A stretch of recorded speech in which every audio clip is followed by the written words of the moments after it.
All right, welcome everyone to the deep dive. We're diving into a topic that I think so many parents and caregivers are eager to understand better. How to truly nurture a baby, but not just with the basics, with real love and respect, and with a genuine understanding of, well, just how babies experience the world. And today, our guide for this exploration is The Montessori Baby by Simone Davies and Junnifa Uzodike. We're going way beyond just, typical baby care tips here. Yeah, for sure. It's a real deep dive. We're talking about a fundamental shift in perspective on babies. It's all grounded in these really solid Montessori principles. But what I love is that it's also infused with so much of the author's personal experiences and insights, like real life parenting wisdom. And I think that's what makes it so relatable and so practical. Right. And that's our mission in this deep dive, too. We want to extract what's most surprising, what's most impactful from this book, and really give you those actionable insights without overwhelming you with every single detail. Exactly. So you can walk away and actually apply something new right away. Okay, so I think one of the most striking things right from the beginning of this book is, kind of challenges all those assumptions that we tend to have about babies. Oh, yeah, totally. Instead of seeing them as just helpless, kind of passive beings that need us to do everything for them, Simone and Junnifa, they invite us to see babies that inherently capable, strong individual. Like they're born ready to explore and learn. Exactly. And they're experiencing this whole world, like sensory overload, for the very first time. It's a pretty powerful reframe. It is. And it really comes through in the questions that they pose throughout the book. Like they ask, what if we actually paused and asked a baby for permission before we picked them up? Whoa. Or what if instead of jumping in to fix something for them, we just observed and see what they're trying to do? And that goes back to acknowledging their strength, their innate strength, even when they seem so small and dependent. I love that. Those are the questions that kind of stick with you. And I think they really get at this core value of respect that's woven through the whole Montessori approach. Absolutely. It makes you realize how often we might be, unintentionally overlooking their agency, their little budding personalities. Right. And to really understand where Simone and Junnifa are coming from, it's helpful to know a bit about their own journeys with Montessori, right? For sure. Junnifa's story is so interesting. She describes her introduction to Montessori as almost accidental. She was visiting a school with her mother, who was a teacher, and just something about that environment just completely resonated with her. Wow, that's pretty powerful. It was. She was so drawn to it that she immediately signed up for an introductory course. Like she knew. Yeah, and it wasn't just a passing interest either. She ended up pursuing the full AMI 03 diploma training, it's incredibly rigorous. And get this, she completed it just a week before her first child was born. Whoa, talk about being prepared. Right. I mean, imagine having that framework in place as you're navigating those early days of parenthood. Amazing. Yeah, she even started a blog to share her insights as she was living them, like in real time. That's dedication. And it's clear her commitment to Montessori goes way beyond just, personal interest. Right. She now runs her own school in Nigeria, and she serves on the executive board of the AMI, the Association Montessori International, the organization founded by Maria Montessori herself. Wow. So that global connection and that direct link to the source, it really gives her perspective a lot of weight. For sure. And then we have Simone Davies, who brings her own extensive experience to the table. You can really sense their shared passion for this approach just radiating from the pages. Totally. It's so clear. Yeah. So we're starting to see babies with new eyes, right? Yeah. But what are the core principles, the real driving forces behind the Montessori approach for infants? Well, at the very heart of it is this concept of the absorbent mind. It's kind of like how a dry sponge just instantly soaks up any water it comes into contact with?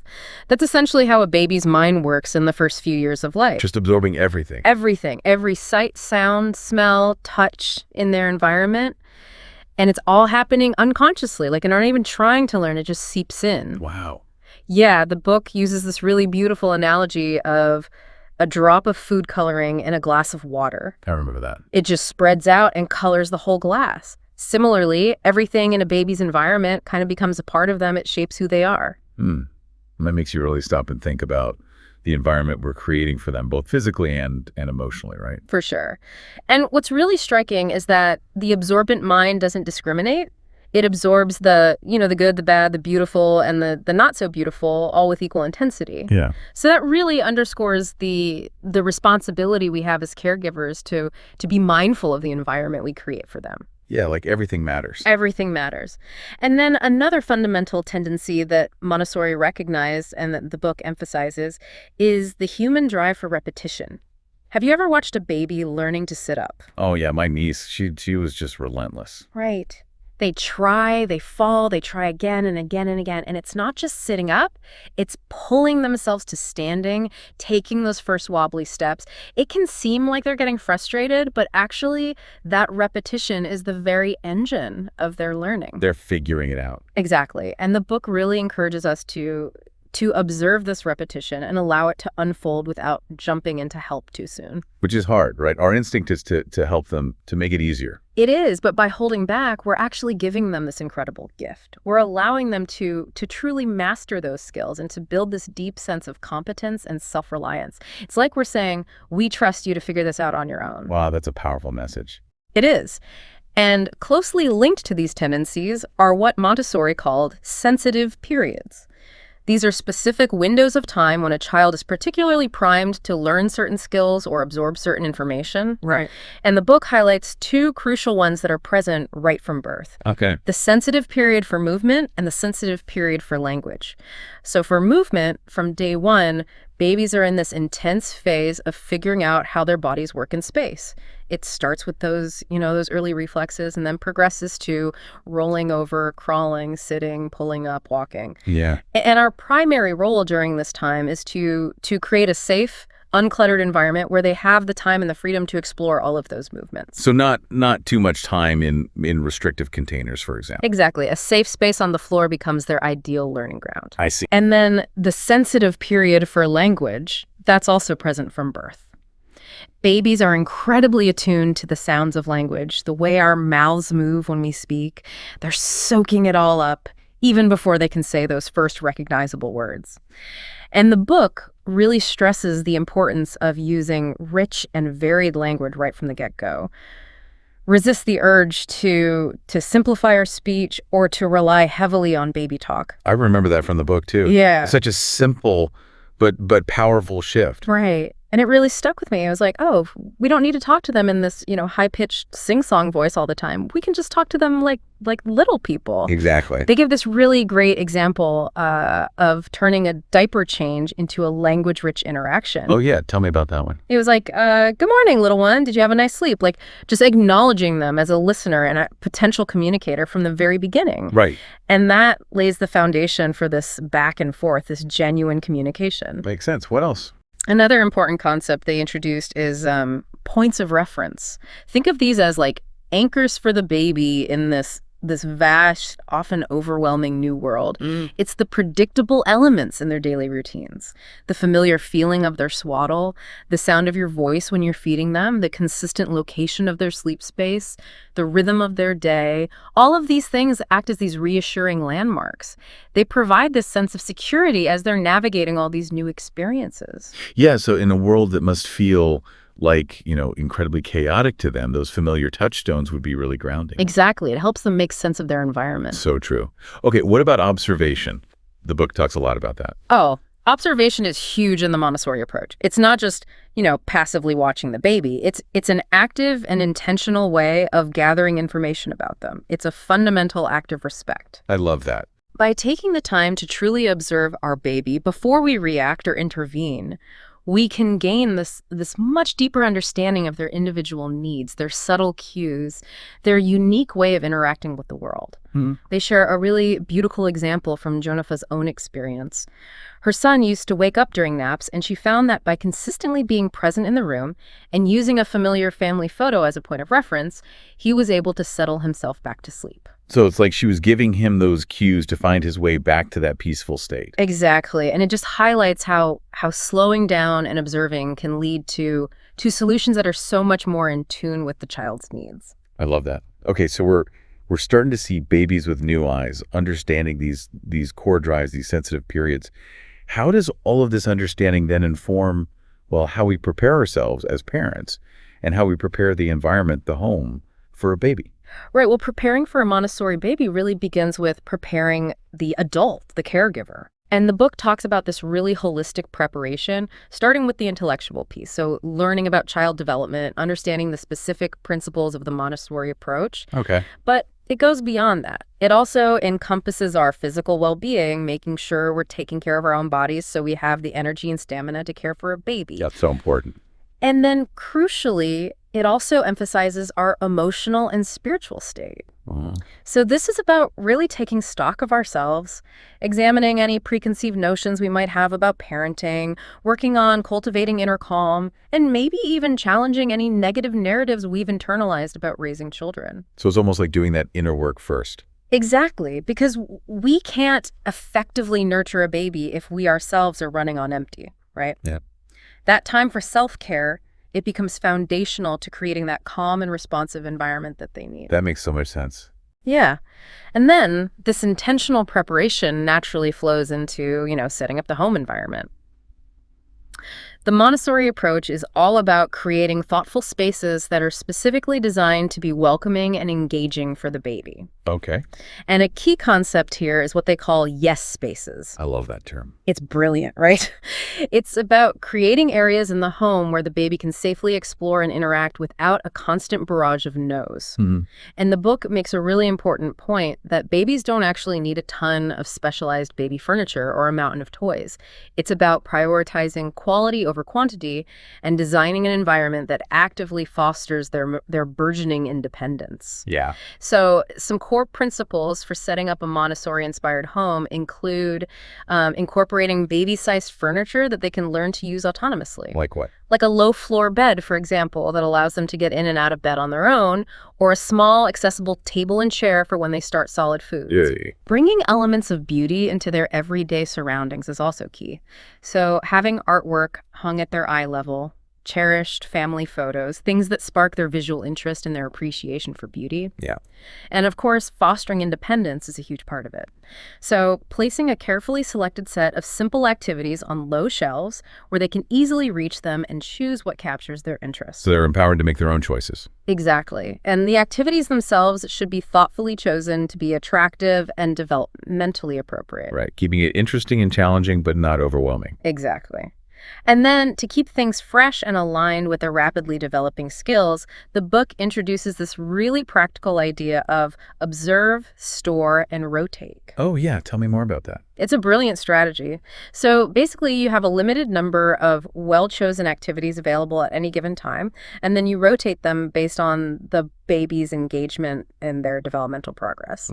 This way, you avoid overwhelming them with too much choice, and you ensure they're always presented with materials that offer just the right level of challenge and interest.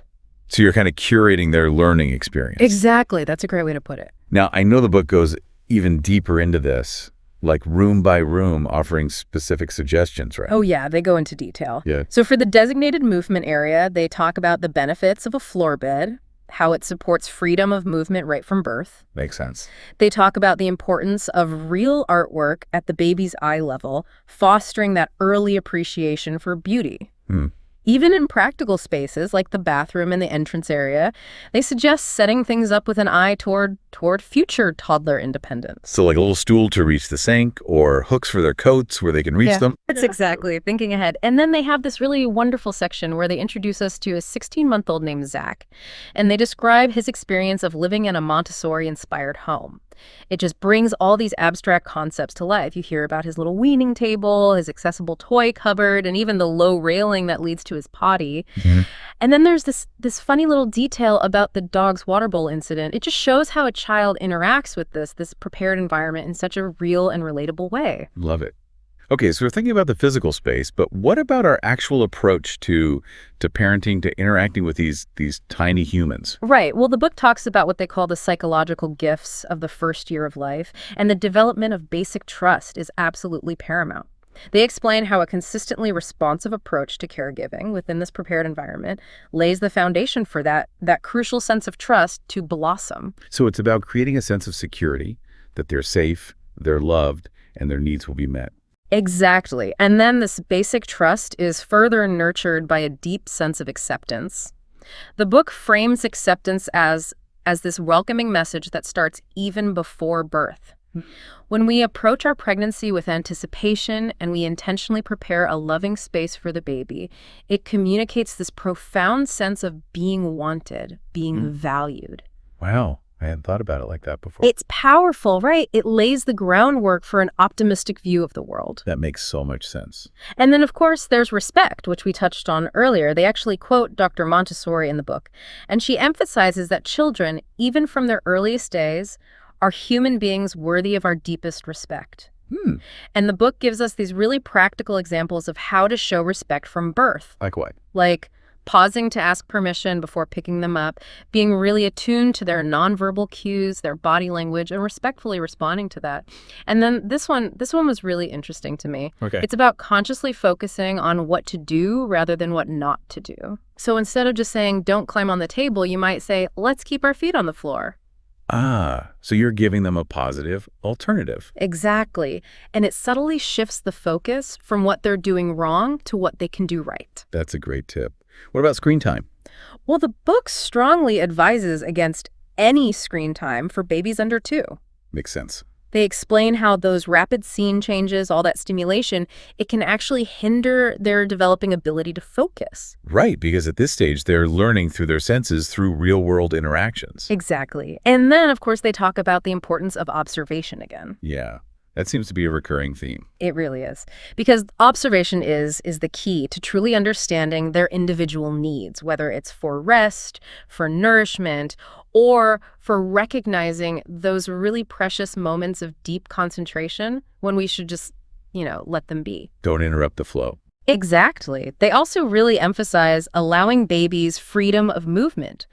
Avoid using equipment that props them into positions they can't yet achieve independently. It's about trusting their developmental timeline. Let them figure it out. Right. And when they do communicate their needs through crying, which inevitably happens, the guidance is to first take a moment to calm ourselves.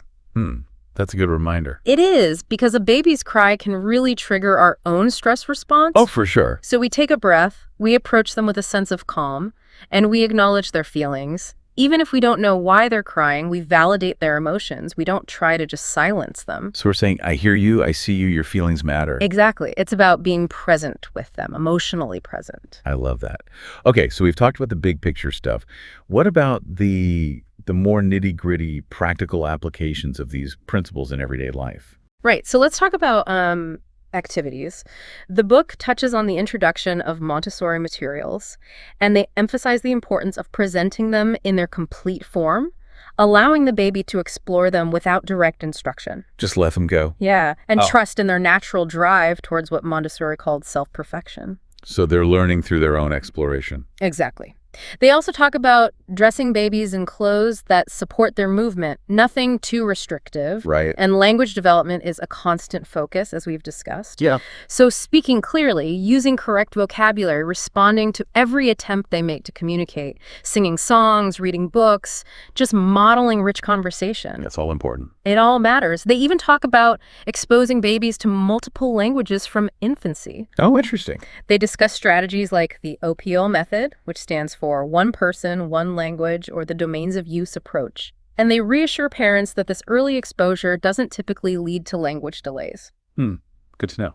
Then when it comes to physical development, they break it down into gross motor skills. The bigger movements like crawling and walking and fine motor skills, the smaller, more intricate movements of their hands and fingers. Yeah. And they really emphasize the importance of letting babies move freely.